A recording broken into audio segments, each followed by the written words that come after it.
The brand split. One of the huge reasons for the brand split was to apparently get superstars more exposure and give them all the chances that they probably deserve. But who has grasped this opportunity and grabbed the chance with both hands? Who has made themselves a superstar since Raw and SmackDown have parted ways? So, without further ado, I'm Cam from InkSpot Wrestling, and this is the top 10 superstars who have benefited the most since the brand split. Number 10 is Braun Strowman. I don't know what it is about Braun Strowman, but ever since the brand split, I've really liked his character. Before, I absolutely hated him. I feel he offered nothing to the Wyatt family as a whole, and I feel he was just kind of pointless. Also, when he was meant to face the Undertaker at WrestleMania, it made me hate him even more. But after all these squash matches that he's been having on Raw, and after him beating up Sin Cara, brutally might I add, he's just looked like a monster, and I really like him because WWE really lack a monster heel at the moment. I just can't wait to see how they book him going forward. Number 9, Rusev. Rusev has gained so much more prestige since the brand split. After him being buried by Cena at WrestleMania, he looked like he was just going to fizzle out. However, since the brand split and his US title run, he's been looking like an absolute monster. I don't know what it is, but after the brand split, he's really stepped up his game. His promo skills are absolutely fantastic now. He's improved amazingly in the ring, but he was good before, mind. He's just amazing at the moment. I really enjoy Rusev, and he's probably one of my favourite in the company at the moment. Number 8, Baron Corbin.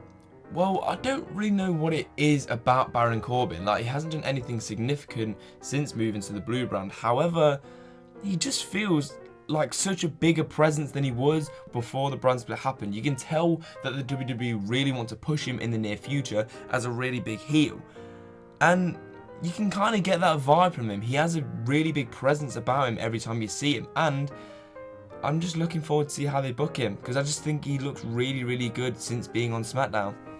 Number 7, the Usos. Now, this one is kind of recent because they've had an image change recently, and oh my god, do I love the Usos now. Before, I probably hated them the most out of every single person in the company, apart from probably Braun Strowman, but they were just so stale and annoying, and they were just like little Roman Reigns running about, just beating everyone in the tag division. But now they've turned heel.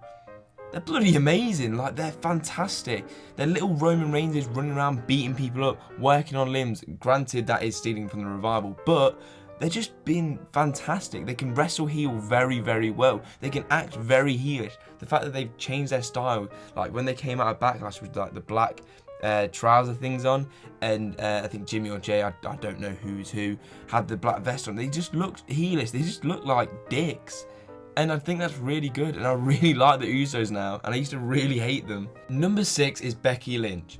Now, when the draft happened, I was really surprised that Becky Lynch went to SmackDown. I thought they were probably going to keep the women's division on one roster, but when Becky Lynch got drafted to SmackDown, I thought, well, now she can't win the women's championship. It just proves that they don't think of her as highly as they do Sasha Banks and Charlotte, and even Bayley for that matter.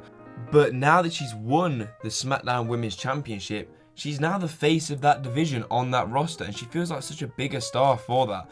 And I think, looking back now, it was probably the right decision to put her on SmackDown, because I don't think she would have won the Women's Championship if she was on Raw, because of all the talent that was in her way. So props to WWE for doing this.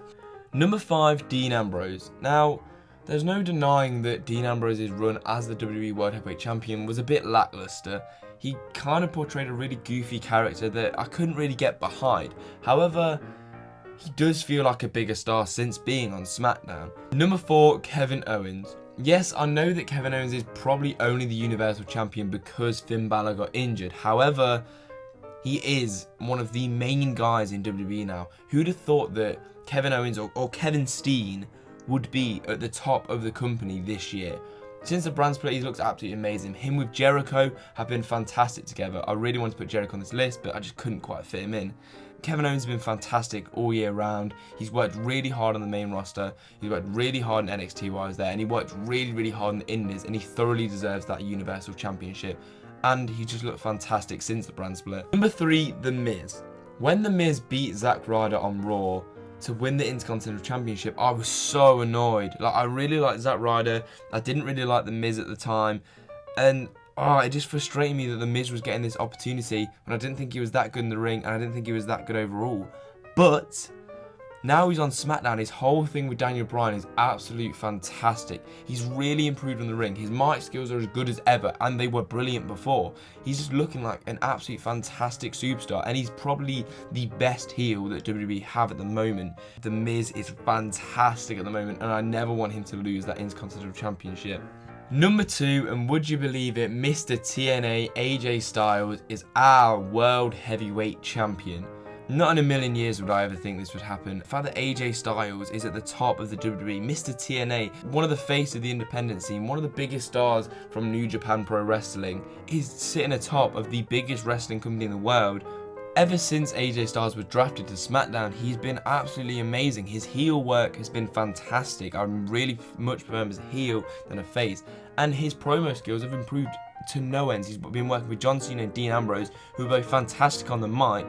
And I think he's really benefited from that, because that's kind of been a criticism of him. I love his promos at the moment. And in terms of character, he's just absolutely fantastic right now. And I'm so happy that my favourite WWE superstar is the World Heavyweight Champion.